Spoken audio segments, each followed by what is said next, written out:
Pode chegar que essa história do Brasil Império já começou. Eu sou a professora Glauciela Sobrinho com a Independência do Brasil e o Primeiro Reinado, 1822 a 1831. Grito do Ipiranga, coroação de Dom Pedro I, Constituição de 1824, Confederação do Equador, Guerra da Cisplatina e abdicação ao trono. O impasse português. Não sei se vou, não sei se fico. Meu pai quer que eu volte para Portugal. Ah, qual é? Fica aí. Você acha mesmo que devo? Lá tem cachaça? E mulatas? Lá tem mulatas? Pouco tempo depois, aê, diz ao povo lá que fico. E foi mais ou menos assim. Se é para o bem de todos e felicidade geral da nação, digam ao povo que fico. Sim, príncipe, faremos isso hoje mesmo, dia 9 de janeiro de 1822.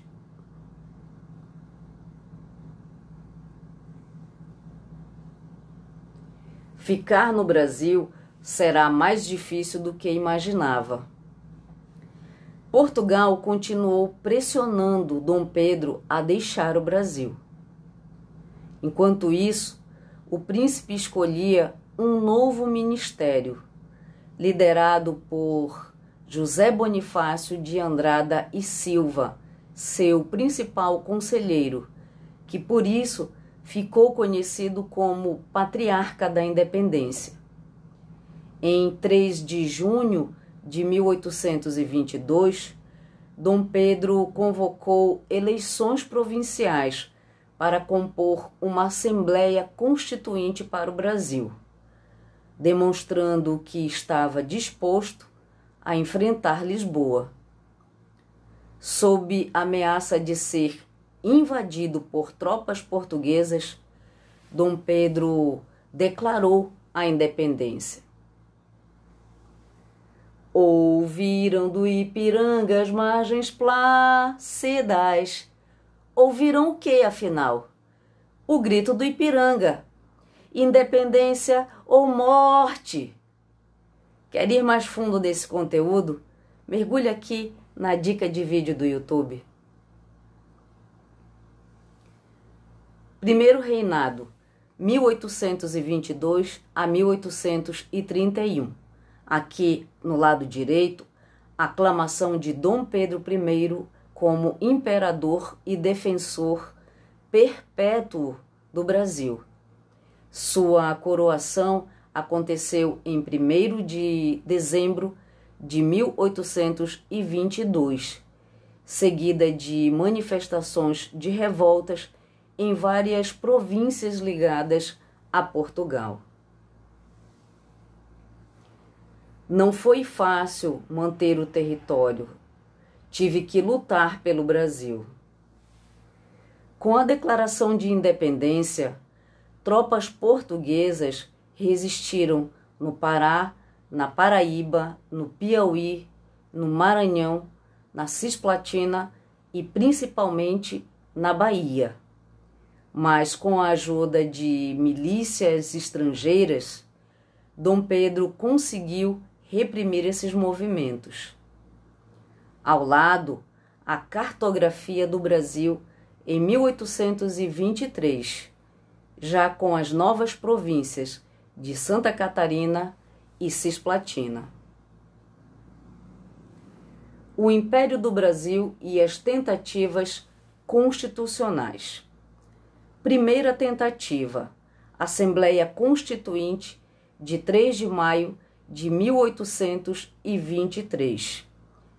Teve a disputa de dois grupos principais.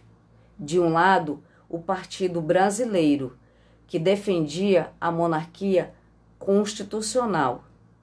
Do outro, o Partido Português, que queria o poder ilimitado ao imperador.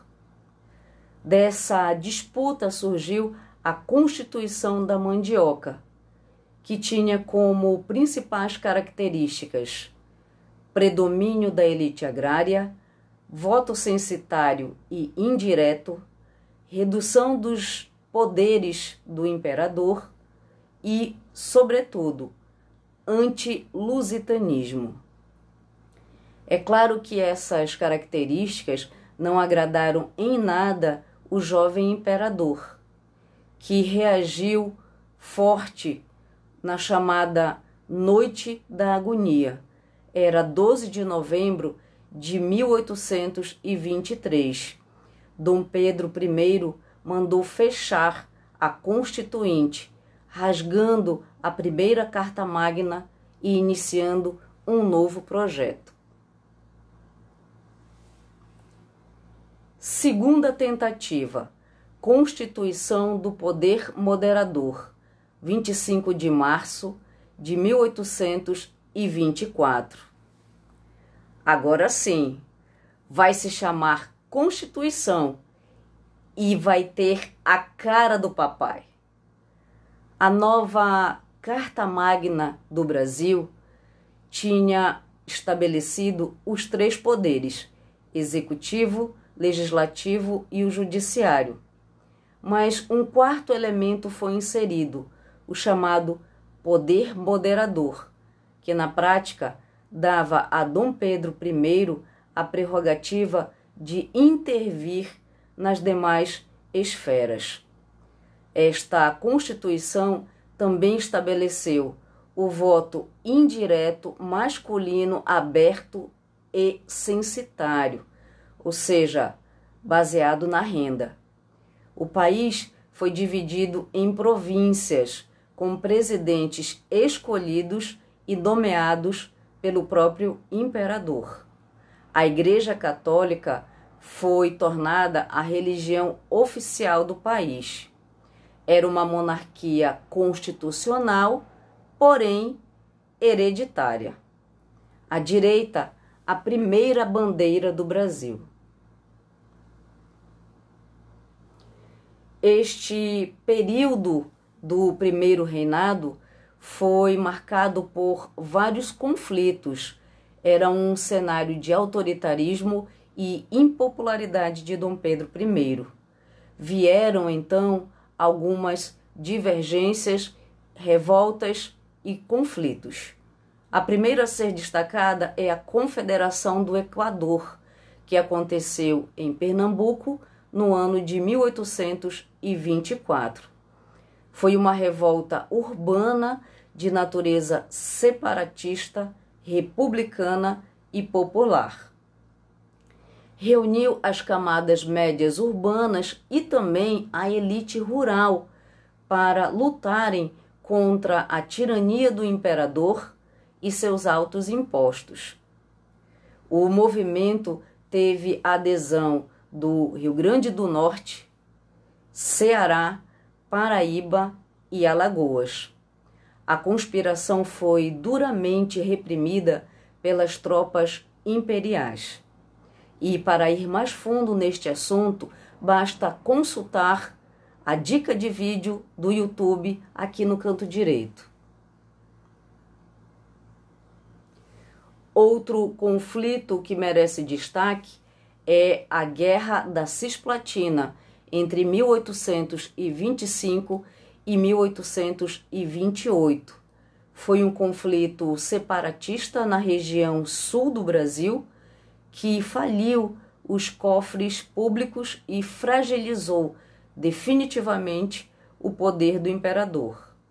No mapa, destaque para a região de litígio. Dom Pedro acreditava que, derrotando os revoltosos, acabaria com as ideias separatistas e mostraria sua superioridade. Ele estava errado. Nem Argentina, nem Brasil ficaram com a Cisplatina, que acabou se tornando uma região independente com o nome de República Oriental do Uruguai.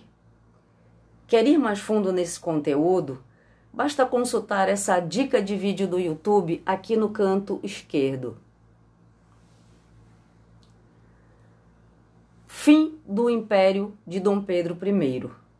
Era um cenário de autoritarismo, impopularidade, dificuldades financeiras, medo de recolonização e várias críticas da imprensa. Esse contexto acirrou as rivalidades entre brasileiros e portugueses, que tiveram como ápice a Noite das Garrafadas, de 15 de março de 1831. Brasileiros atacaram com pedras e garrafas os portugueses que organizavam uma festa para recepcionar o imperador que voltava de uma viagem feita a Minas Gerais. Não teve mais jeito. Era chegado o fim.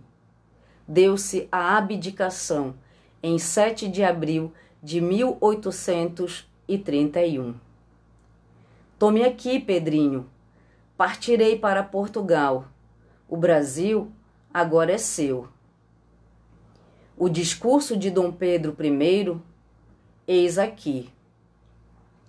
Usando do direito que a Constituição me confere, declaro muito voluntariamente que abdico na pessoa do meu muito amado e prezado filho, o senhor Dom Pedro de Alcântara. Essa história do Brasil Império só está começando.